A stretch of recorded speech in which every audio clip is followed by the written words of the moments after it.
in terms of cosmology and fleeting morality.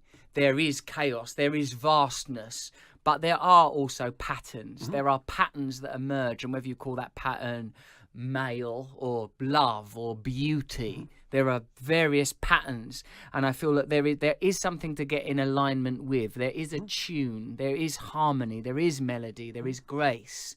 We're not That's all dealing expressed with in just music, nothingness. and all you're using there are musical what would you call analogies or musical representations. That's what music expresses, is to have all of that in harmony. Yes, and people beyond love language. music because of that. You know, and those patterns, because music, you think about music, it is the harmonious interaction of patterns. And you just described all those positive, what would you call them, spirits, that's a good way of thinking about it, as patterns. Well, they are patterns. And then you might think that there's a pattern that's composed of all of those patterns. Well, that's what you're after. You're after the pattern that's composed of all those patterns. Yes, absolutely. And you want to put yourself in harmony with that. And that is a real thing. That's a real thing. You can feel that. So it's what keeps you alive, essentially, when you're trying to become conscious. Yes, yes. There is something important happening.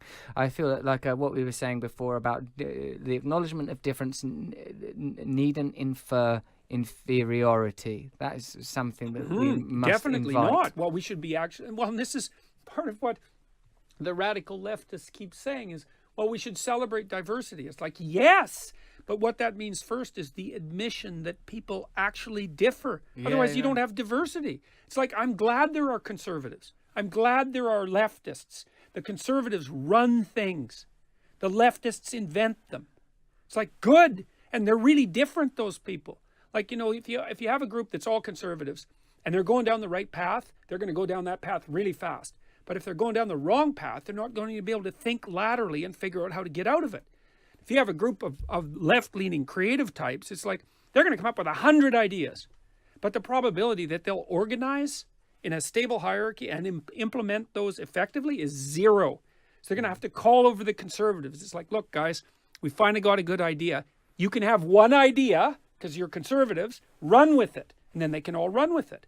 And so it's really good that we have people who are like that on both sides of the distribution, because otherwise the creative types would sit around and come up with new ideas till they starved to death in squalor. Those potheads. Yeah, well, exactly. And the conservatives would just ossify and you know, run down a road that got narrower and narrower and narrower, and they'd all end up stuck between two cliffs. And that'd be the end of it for both of them. Thesis, antithesis, synthesis. We require synthesis. This is so. Perhaps and that's the interplay of opposites, actual opposites. Yeah. The yin yang, the sort of there needs to be necessary collusion between distinction, but for that to happen, there needs to be acknowledgement and recognition of difference. Yes. But in trying to achieve equality with the annihilation of category is not a successful route. Yes, that's exactly right. That's exactly right. That Cool. is not a successful route. Thank you, Dr. Professor Jordan Peterson. We have good chats, don't we? That was great. Yeah, that was really good. Absolutely. Thanks Thanks man. for inviting me back again. Oh, no, thank you. Thank you for your time. Thank you. Thank you, Tammy. Thank you.